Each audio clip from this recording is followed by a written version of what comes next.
Hey guys, Dax here, Sunday with a very quick answer. Maybe it'll be a quick answer, I don't know. You never really know what's going to happen once I start talking.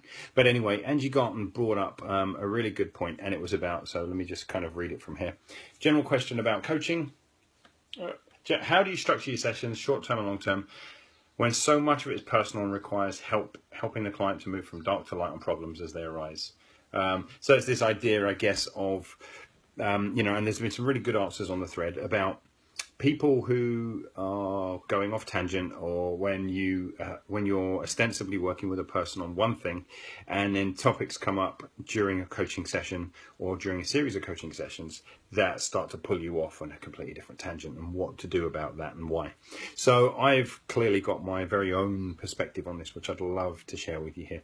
And it's really simply this, that the human brain, and particularly the prefrontal cortex, the only part that we could really call the human brain, really, has been engineered in such a way that it is brilliant at creating solutions. It's absolutely fantastic. It mostly needs very little outside help.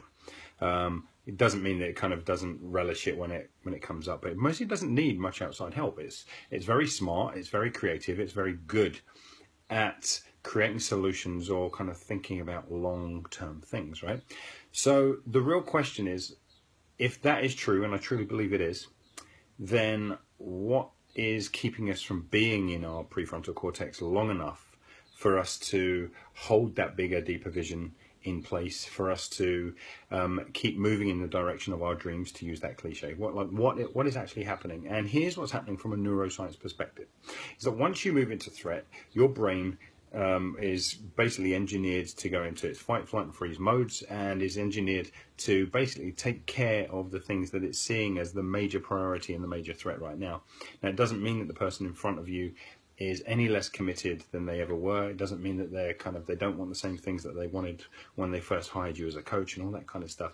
But it means that other stuff has come up which is taking up vital processing power in the brain. Okay, that simple. Like when you just, if we take out all the drama and we take out all of the kind of the personal bias that each one of us has, because it really depends upon, what school of coaching have you come from, and if you've come from a place which is more that the client has to be held accountable, and you're just going to keep them moving in a direct straight line, then you're going to come at this with one perspective. But if you just get out of the idea that there's an answer that you have, and we start to explore what's really going on in the brain, there's a very, very different set of responses coming up. And it comes down to this. I believe, and certainly kind of most of neuroscience backs this up really, really strongly, that if we can do our damnedest as a coach to get a person out of their threat brain, if we can remove them from the threat, if we can kind of re-engage their kind of solution pathways so that they're no longer in that threat brain, their prefrontal cortex comes back online anyway, and they start moving spontaneously toward their goals and their dreams and their bigger visions and all of that kind of stuff. So this is kind of like a long-winded way of saying, don't be too worried about going off track. In fact, there is no track. And your job, I believe, as a coach, is not to hold someone accountable for something that they said that they were going to do in a very specific way, but to help them to be in their prefrontal cortex as often and for as long as they possibly can. And if that means taking care of some of the things that are causing the threat right now, then that is absolutely, definitely, without a shadow of a doubt, a perfect strategy. What's less of a perfect strategy is asking a person to keep moving forward towards some goal that they've kind of lost connection with. Right, because when you're not in your prefrontal cortex, right? So let's just take a little magical mystery tour around the brain for a second, right? The right prefrontal cortex is looking at all of that future-based stuff. It's holding the goals in mind. It's saying, this is what I want to do. This is why I want to do it. This is why it's important. Like, all of that future-based stuff is there. So one of your first indicators, if somebody is having trouble remaining focused on the goal, if someone is kind of forgetting what was important to them, or that that's all well and good, but I've got to come back to somewhere else, just understand that they're not in their prefrontal cortex. The prefrontal cortex is the only bit where the imagination and the forward thinkingness happens, right? Also, if they seem to be acting erratically and not remaining true to logic, if you will, left prefrontal cortex, it's another sign they're out of their prefrontal cortex, right? So if you are out of your prefrontal cortex, you coming along as a coach, or if they're out of their prefrontal cortex, you come along as a coach and kind of holding them accountable and forcing them through the process of still sticking to what they'd agreed previously, is probably not the best scenario, right? You're leaving fires at their back, and until those fires go out, they're not really going to come back into their own prefrontal cortex. Now remember, one of the bigger things that we're looking at with transformational coaching, because there's this big distinction between change, right? It's very easy to get you to change. Like, I can hold you accountable and I can drag you along by the scruff of the neck and pull you towards your goal, and I can kind of be there with you every step of the way until you get there. But that doesn't necessarily mean that anything is transformed in your life. It means that you got from A to B, but you're very likely to go from B all the way back to A again. Ask any long-term dieter, ask any person who's been in multiple cycles of trying to give up smoking and all of that kind of stuff, right? Ask anyone who habitually regresses, progresses, regresses, progresses, regresses, progresses, right? Being held accountable and being dragged to the place that you want to go is a really poor strategy from a neuroscience perspective.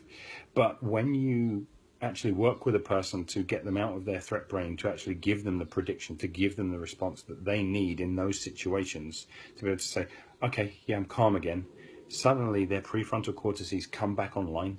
And when they come back online, they themselves are solving most of their problems, and they're asking the appropriate questions of you in order to fill in the blanks in their own journey, as opposed to having it feel like you are the person who suddenly become responsible for their goals, and it's your job to motivate, or it's your job to hold them accountable and all that kind of stuff.